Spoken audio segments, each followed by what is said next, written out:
Every civilization believes it understands the system it lives under, until one day it realizes the system was never designed for it at all. Today, every nation on Earth, superpowers, island microstates, rising economies, fading empires, stands buried under a mountain of numbers so large they barely feel real.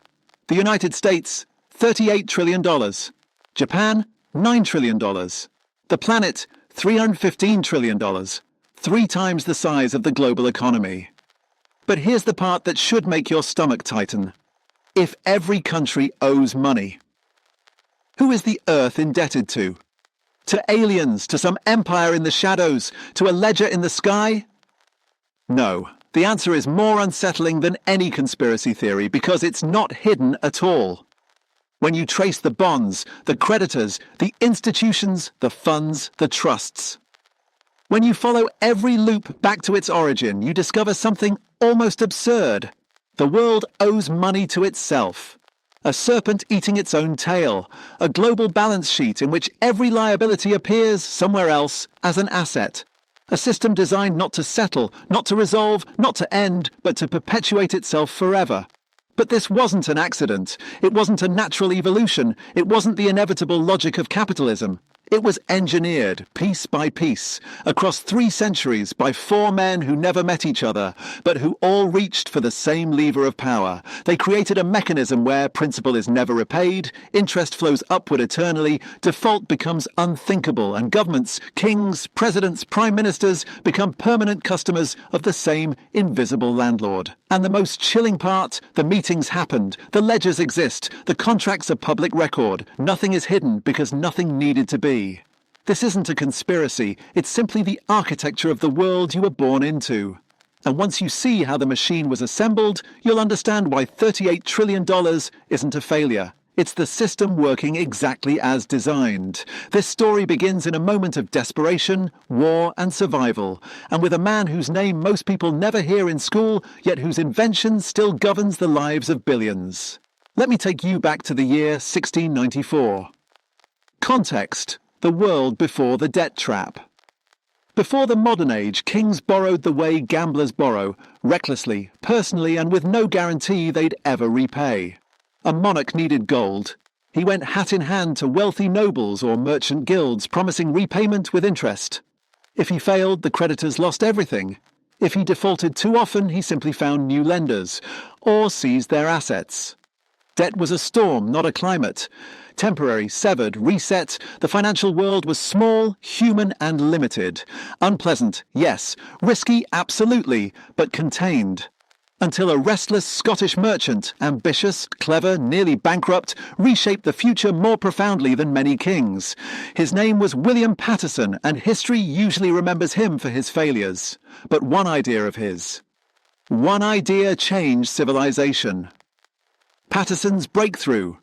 Debt that never dies. In the early 1690s, England was locked in a draining war against France.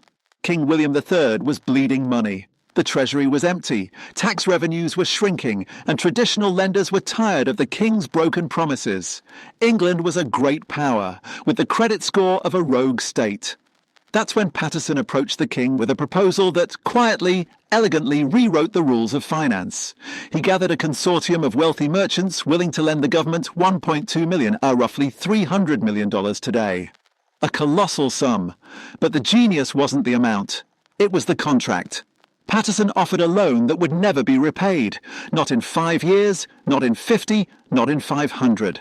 In exchange, the government would pay 8% interest. Forever. A river of gold flowing upward, funded by the full taxing power of the English state. To manage this arrangement, Paterson proposed creating a new institution, one that would soon become the beating heart of global finance, the Bank of England. The Paterson system. Money from debt. Here's how the mechanics worked, simple but revolutionary. Merchants deposit their gold into the new Bank of England. The bank lends that gold to the government. The government pays interest each year, funded by taxpayer money. The principal is never repaid. The lenders receive banknotes, paper claims backed by government debt that can be traded as money. For the first time in history, a government's IOU became currency. Debt became money. And the more the government borrowed, the more money the bank could create. This was the moment the world changed. Not with a battle, not with a revolution, but with a contract. Because Paterson had discovered a machine that printed wealth for bankers, not once but eternally. The merchants had effectively bought a government-backed annuity that would outlive them, their children, and the empire itself. The first lock of the debt trap. This was the true brilliance of Paterson's invention. The government had no incentive to pay back the debt. Repayment would shrink the money supply. The bankers had no desire for repayment. Interest made them richer every year. Taxpayers would shoulder the burden indefinitely, and the Bank of England gained power proportional to the government's dependence. Debt became permanent, a feature, not a flaw, a new financial climate that future nations would copy almost instantly. Within decades, France created its own version. The Dutch formalised government bond markets. And by 1790, Alexander Hamilton explicitly modelled America's financial system after Paterson's blueprint. This was the moment the trap was set. A system where governments could borrow forever, where citizens would pay interest forever, and where the principal, like a ghost, would never come home. Paterson died in 1719, not particularly rich, not particularly famous, but the machine he built, it still sits at the centre of global finance, humming quietly, shaping your life whether you know it or not. And in the next century, another man, brilliant, relentless, and far more ruthless, would take Paterson's invention and scale it across an entire continent. The age of national debt had begun. Now came the age of global debt, and its architect was a man named Nathan Rothschild. The rise of a new power. By the early 1800s, Europe was a continent in constant turmoil. Emperors rising, kingdoms collapsing, borders redrawn in blood. Behind the chaos lay a deeper truth. War was becoming too expensive for kings to finance on their own. This created an opening. Not for armies, not for monarchs, but for a new kind of empire, an empire of credit. The Rothschilds began as humble money changers in Frankfurt, yet by the turn of the 19th century, the five Rothschild brothers had done something no dynasty of bankers had ever attempted. They created a financial network spanning all of Europe: London, Paris, Frankfurt, Vienna, Naples. 5 outposts, 1 family, and information that travelled faster than any government courier. In a world where news meant power, the Rothschilds became the fastest force in Europe. But it was Nathan Rothschild, operating from London, who would rewrite the logic of sovereign debt. Industrialising government borrowing. Before Nathan, lending to governments was an elite pastime, a negotiation, a handshake, a high-risk chess match between monarch and financier. Nathan didn't think in negotiations, he thought in systems.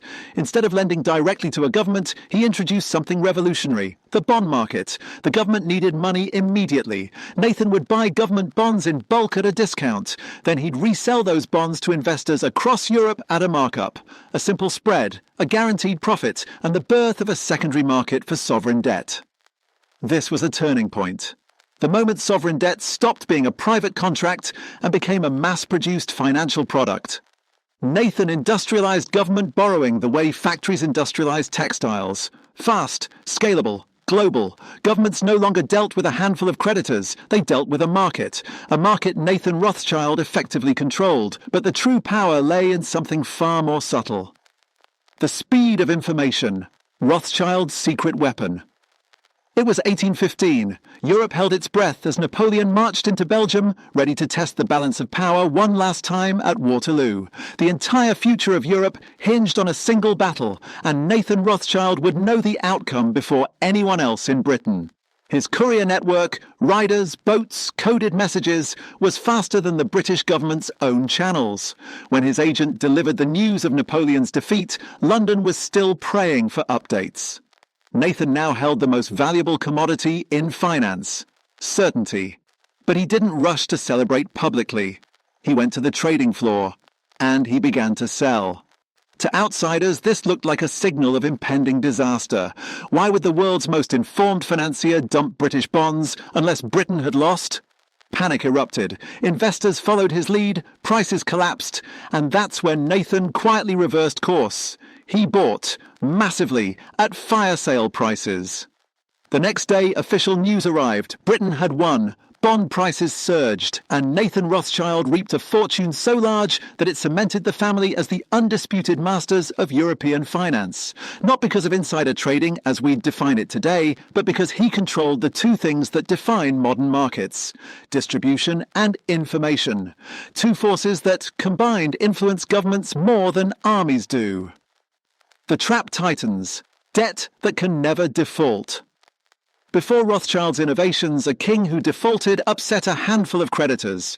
Painful, but containable. But after Nathan transformed bonds into global commodities, default became a continental catastrophe. A British bond might be held by a French insurance fund, sold to a German merchant, pledged as collateral to an Austrian bank, used to finance a loan in Italy. A single government's debt now sat embedded in the entire ecosystem. Default wasn't just a failure, it was an earthquake. Nathan didn't need to threaten kings. The structure did it for him. Default would not hurt one banker. It would endanger the stability of Europe. Governments didn't keep paying because they were honest. They paid because they had no choice. Paterson made debt permanent. Rothschild made it inescapable. And as the Rothschild network gained dominance, the family accumulated a fortune that no monarch could rival. By mid-century, they were the richest family in the world, not because they built factories, not because they traded goods, but because they collected interest on sovereign debt. Year after year, crisis after crisis, war after war. European governments were now bound to a financial web that transcended flags and borders, a web Nathan had woven thread by thread. But across the Atlantic, a new empire was rising, a country with vast land, staggering potential, and one problem. It had no central financial system, just independent banks, local currencies, gold shortages, and recurrent panics that could cripple the economy overnight. By the dawn of the 20th century, this unstable system had almost collapsed America, and that collapse would give birth to the third architect of the debt trap, J.P. Morgan. The panic of 1907, when one man saved American finance. In 1907, the US financial system buckled, stock markets plunged, banks failed, depositors lined up in the streets, factories closed, entire regions teetered on the brink of ruin. America had no Federal Reserve, no central stabilizing force. It had something else, J.P. Morgan.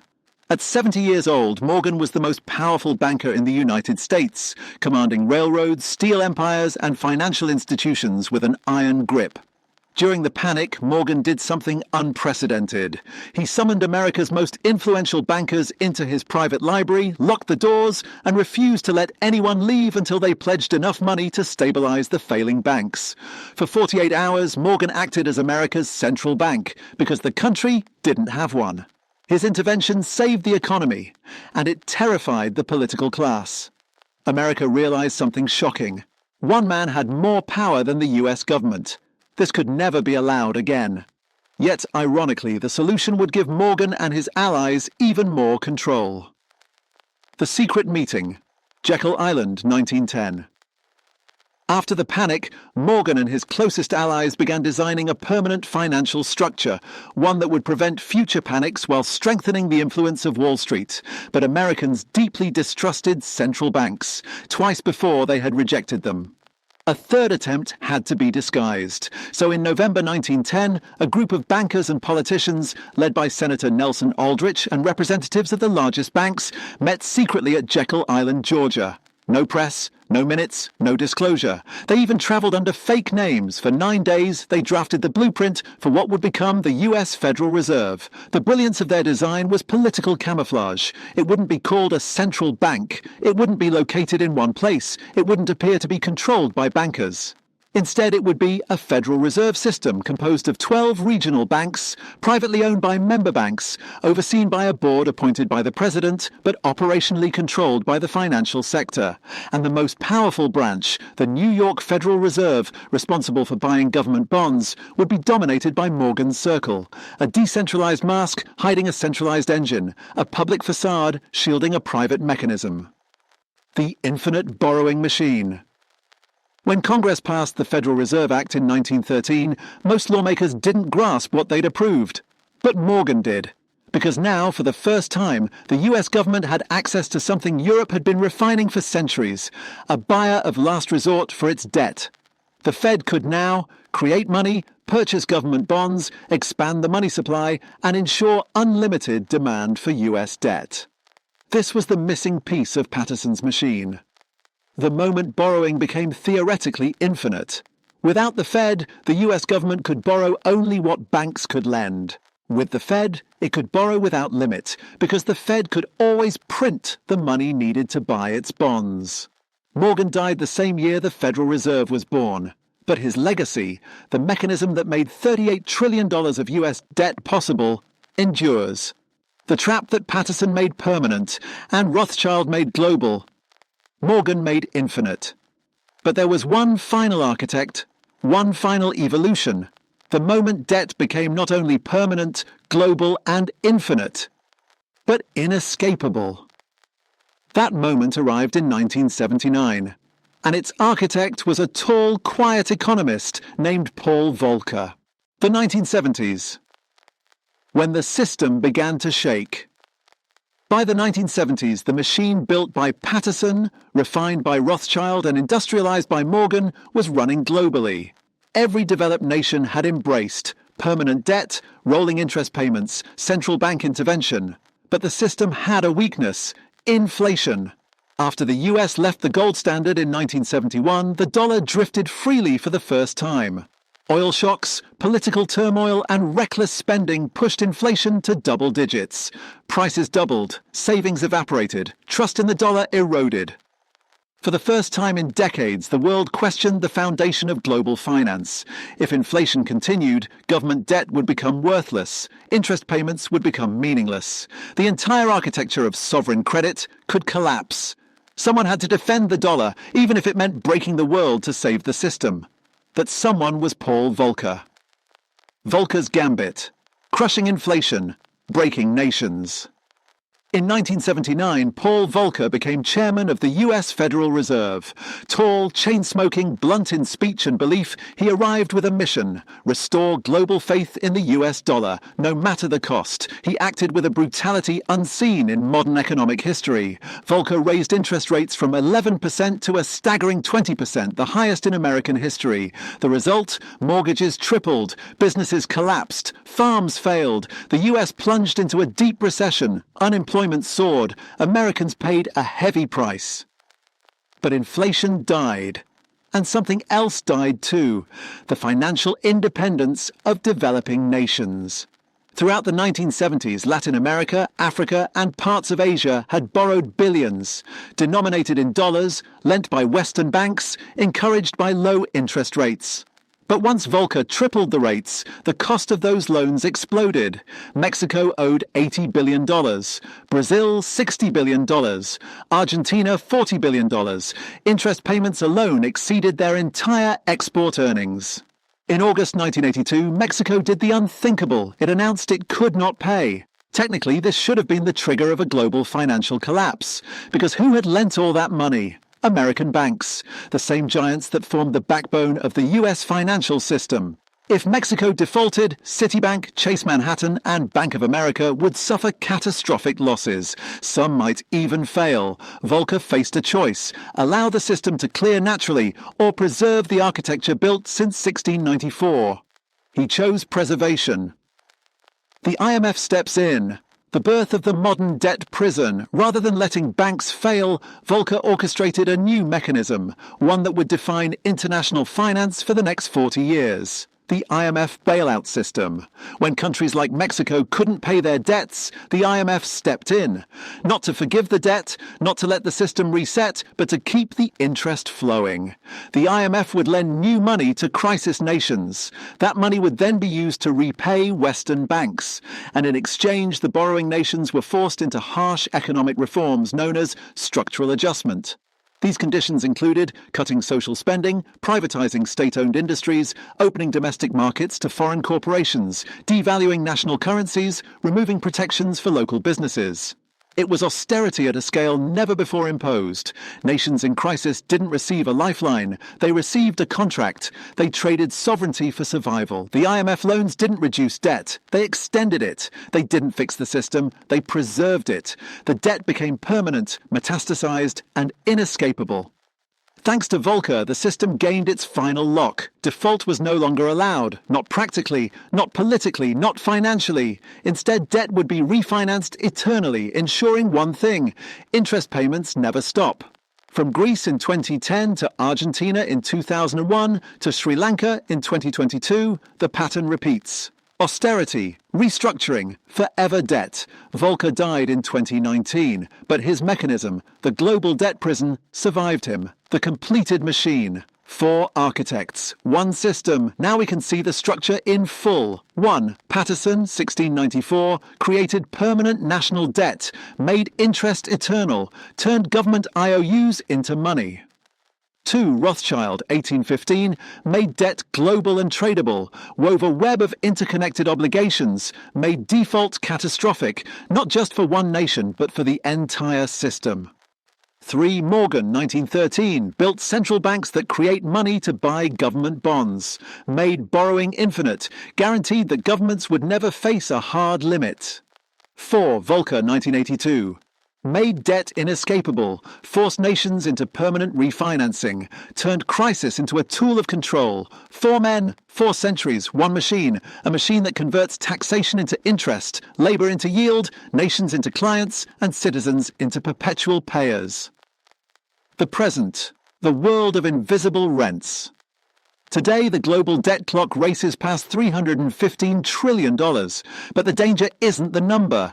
It's the structure behind it. Who does the US owe its $38 trillion to? $20 trillion to American institutions, pension funds, mutual funds, insurance companies, banks, and the Federal Reserve. $18 trillion to itself, through Social Security trust funds, Medicare funds, and other government accounts. When the government pays interest, taxpayers send money to Washington, Washington sends money to bondholders, and the bondholders, institutions owned mostly by the wealthy, collect guaranteed returns. It is the largest, quietest wealth transfer in history. But here's the part almost no one realizes. If the US paid off its debt, the dollar would collapse. Government borrowing literally creates money. If the debt disappeared, the money supply would shrink by 2/3. Deflation would freeze the economy. Trades would halt. Banks would implode. Debt is not the problem. Debt is the foundation. Paying it off would destroy the system. And this is true for every major economy on Earth. Japan owes Japan. Europe owes Europe. China owes itself. Everyone owes everyone. It's a closed circuit, a circular economy of obligations. The money we use is born as debt. The wealth we store is backed by debt. The system cannot exist without debt. The final truth. Debt as the price of living in the machine. Here is the revelation the architects understood. Debt is not a flaw. Debt is the business model. Every dollar of debt is an asset for someone, a future income stream, a claim on taxpayers, a tool of influence. Interest is the rent we pay to exist inside this structure, and the institutions that manage this debt, BlackRock, Vanguard, State Street, global banks, central banks, are the landlords of the modern world. They don't need to conquer nations. Nations conquer themselves with signatures, not swords. The system we inherited, 4 architects, 3 centuries, one global system of permanent, interconnected, infinite, inescapable debt. A system so vast, so normalized that most people never think to question it. But once you see it, you can't unsee it. And once you understand how the machine was built, you understand the truth. $38 trillion in US debt or $315 trillion globally isn't a warning sign. It's evidence that the system is functioning exactly as intended. Governments borrow, banks collect, central banks guarantee, and citizens pay. Forever. If this changed how you view debt and power, if it made you see that what school teaches about public finance is a polite fiction, then you're finally beginning to understand how the modern world truly works. Here, debt is not the villain. Debt is the architecture, and interest is the rent we pay to live inside it.